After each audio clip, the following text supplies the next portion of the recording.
Olá, nesse domingo o Diálogo Franco traz aqui uma profissional de uma área que muita gente me pediu para trazer. Ela é uma nutricionista, doutora Daniela Squarcini.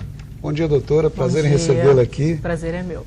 Eu queria registrar inicialmente que a doutora Daniela, ela é especializada em nutrição clínica no Centro Latino-Americano, e também ela faz uma especialização em doença crônico não transmissíveis, né? No Albert Einstein, em São Paulo. Isso. Enfim, o fato de você estar aqui conosco, primeiro pela sua competência, certamente. Segundo, porque nós já falamos aqui no Diálogo Franco com um cardiologista, com um oncologista, com um psiquiatra, e as pessoas me cobram, né? Porque hoje a alimentação sempre foi importante. Hoje mais do que nunca, né? Porque se noticia muita coisa a respeito. Sim. E eu quero iniciar, doutora, pedindo para você comentar a respeito dos alimentos chamados funcionais, os modismos, os mitos, as verdades. O nosso tempo é muito limitado, mas eu gostaria que você abordasse de maneira geral a respeito desse assunto. Tá, a alimentação funcional é uma alimentação que, além dos nutrientes, que como todo alimento traz, ele traz algo em especial. Então, alguma função em especial que ele vai trazer para o organismo. Né? Então, a gente cita alguns, como o vinho, o suco de uva, né? Temos o tomate, que é bom, no caso dos homens, para a prevenção de câncer, de próstata. Temos a soja. O vinho e a uva por quê? Porque tem flavonoides, né? São bons para o coração. Isso. Mas vinho moderadamente. Sempre, como tudo na vida, moderado. Nada em excesso, né? Não é só com alimentação que a gente trata de tentar moderar, mas a alimentação em especial, a questão da moderação é muito importante. Então, nem a exclusão e nem o excesso. Né? Nós falamos também um pouco da soja, mas eu acho que o que é importante citar é que algumas coisas andam sendo publicadas, o alimento funcional ele anda sendo bem estudado ainda. Então, tem alguns alimentos que andam sendo colocados que precisam de um maior estudo, que ainda a comprovação científica não é tão firme, né? Então, alguns estudos são a favor, outros são contra. Então, a mídia diz que é bom, de repente pode não ser bom. Diz que é ruim, pode não ser tão ruim. Então, é preciso que o telespectador se atente à informação que ele está recebendo, da onde está vindo. Dependendo de como for, procurar um profissional da área da saúde para checar se aquilo realmente vai ser bom para determinadas patologias, ou para melhorar o estado nutricional, ou mesmo ter uma vida mais saudável, uma alimentação mais saudável. Então, acho que esse é o ponto que deve ser citado do funcional.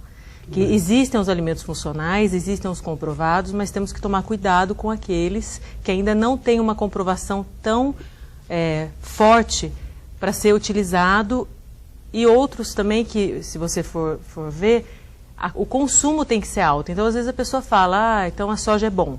A soja realmente é boa, mas e quanto? Será que o brasileiro consegue consumir essa quantidade de soja esperada para que seja algo funcional?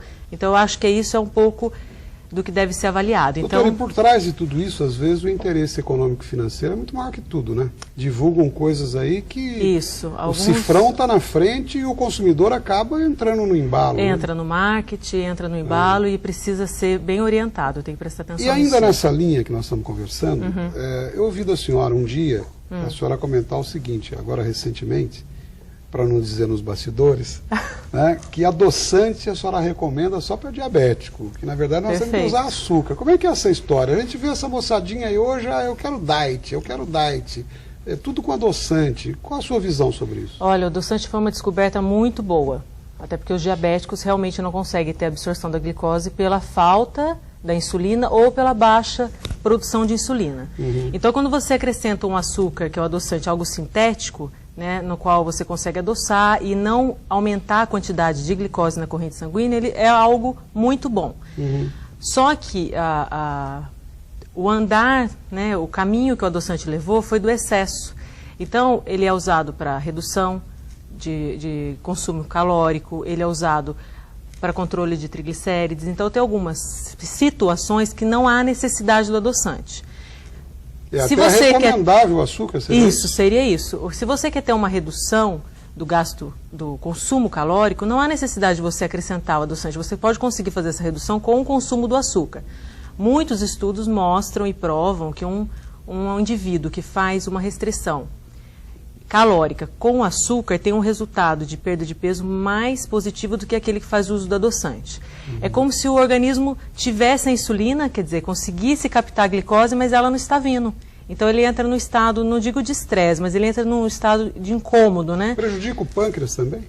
Não chega a ser não tem nada que diga que vai prejudicar o pâncreas, né? Mas o pâncreas, se ele está trabalhando, produzindo a insulina, não tem por que não ter o consumo da glicose. Então eu acho que o que as pessoas precisam é, quem é diabético, ponderar o uso do adoçante, porque com o passar do tempo a pessoa perde o sabor do adoçante. O adoçante ele tem a tendência a deixar tudo mais adocicado. Então você começa a ter prazer em coisas mais doces do que eram antes.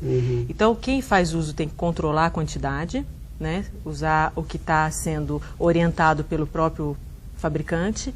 E quem faz uso para redução, que faça uso do açúcar, um bom açúcar, um açúcar talvez orgânico, um cristal, um demerara, um que Doutora, seja... em resumo, para que o telespectador entenda bem o que a senhora está colocando, então se a pessoa não tem, por exemplo, diabetes, ela não deve usar adoçante, ela deve usar o açúcar moderadamente. Não, ela pode fazer o consumo do açúcar, perfeito.